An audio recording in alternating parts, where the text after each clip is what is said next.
na ni Kuya ang resulta para sa unang hamon.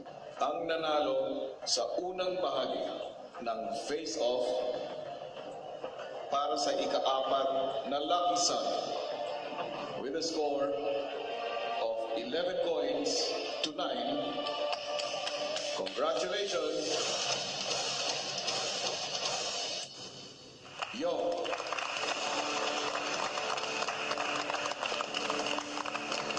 Hard fight po yung laban.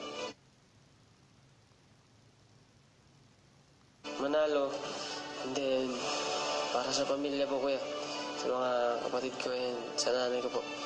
Dahil ikaw ang nanalo, ikaw ay magkakaroon ng advantage sa ikalawang bahagi.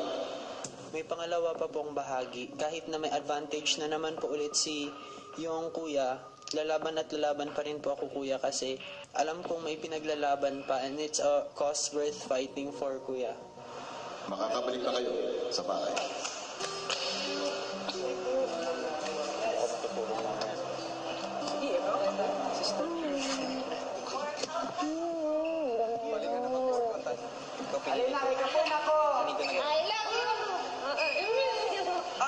Matapos ang unang gabi ng face-off ni Christian at Yong, bumalik muna ang Dream Team sa loob ng bahay at si Kisses abektado pa rin dahil hindi natulungan si Christian.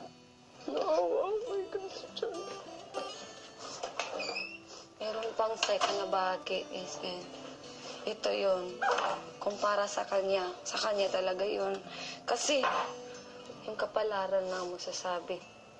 Bakit lang pumili? Oo naman, sobra. Sino bang hindi? Yung fact ko yan na kami yung pipili sa kung sino yung gusto namin tulungan sa kanilang dalawa, it's hard kasi we're really close friends but we need to do it kasi kailangan na isa sa kanila yung makapasok. Maya-maya, nagkwento naman si Edward tungkol sa naging desisyon niya na magpalit ng kapwa team na tutulungan. I thought, my thinking was that it would be fair, like, What was your reason for?